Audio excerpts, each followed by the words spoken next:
There is an old story about a wise spiritual teacher in the East.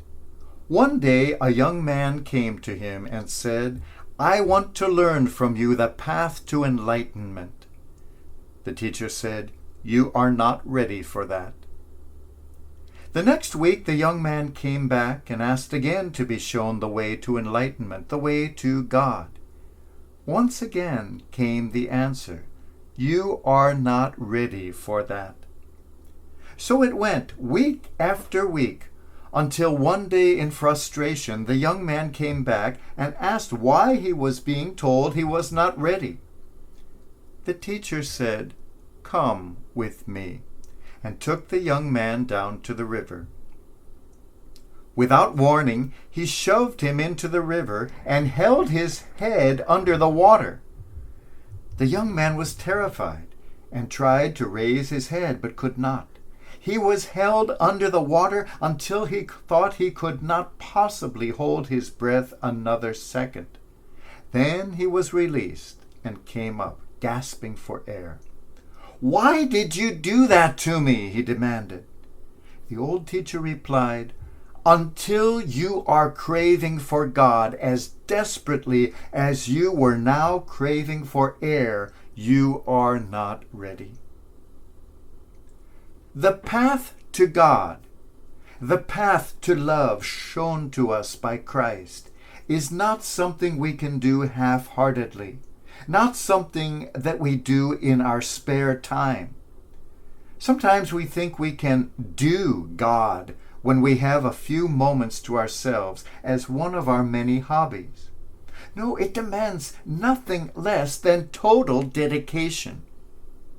We hear about the crowds listening to Jesus speak.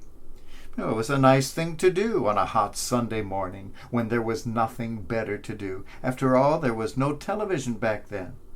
They knew that Jesus was on a journey, but only he knew that that journey would take him to Jerusalem, to Calvary, to the cross. Were these people prepared for that? The path of love always leads to the cross.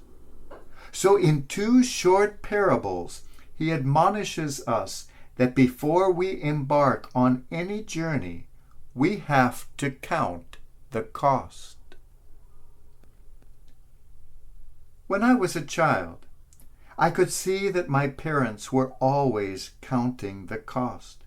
We did not have a lot of money, and before they bought anything, they would sit down and see if they could get together enough to make the purchase. Maybe it was a chair we needed for the home. In those days, not everyone was able to buy whole sets of chairs. You bought them one at a time as you could. When we children wanted anything, we would beg our parents for it. And once again, they would sit down and count the cost and see if they could afford that for us. Sometimes the answer was no, they could not afford it. But that was all right too, because then we got something simpler instead, simpler and often much more enjoyable. So it all worked out just fine. Count the cost. Sometimes when I perform a wedding, I look into the faces of the bride and groom and think to myself, did they really stop and count the cost before getting into this? And I don't mean the cost of the wedding reception or the cost of the home or the honeymoon. I don't mean money. I mean the cost of committed love. Those of you who have been married for a long time know exactly what that is. Committed love has a cost. It costs an awful lot of sacrifice, sometimes a lot of tears, and it can cost giving into the other person's wishes more often than one's own. There is a lot of cost involved in love.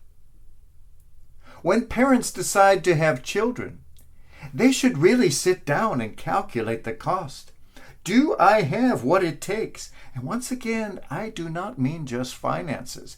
Do I have what it takes to commit myself to the love and dedication the next 18 or 30 or 50 years are going to require?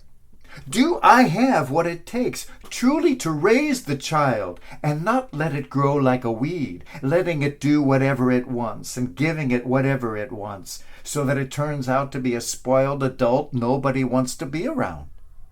Raising a child takes a lot of dedication, love, commitment. Count the cost. I once knew an elderly lady who had a business. She also had a famous temper. She got angry easily.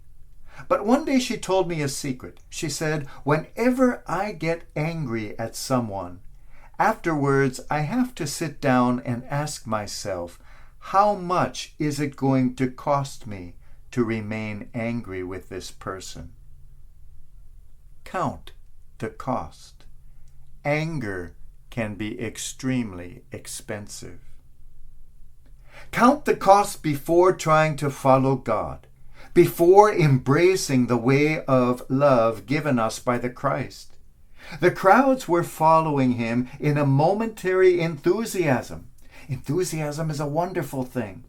But Jesus knew that it would take much more of a foundation than that to get them through what they would go through on the path of love that leads to God. Let us look to the Christ, who did know what it would cost him and still fully embraced the way of love. What will it cost me to embrace the way of love, the way of God?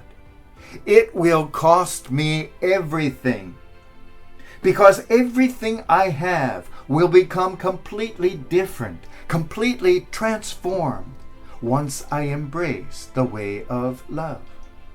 Everything in me, no matter how insignificant, will be transformed, and the priorities will be totally rearranged in embracing the way to God. What will it cost me? It will cost me everything. And what will I gain for such a cost? I look up and smile. I look all around me and smile, for I see it has cost me everything, but I have gained everything, absolutely everything.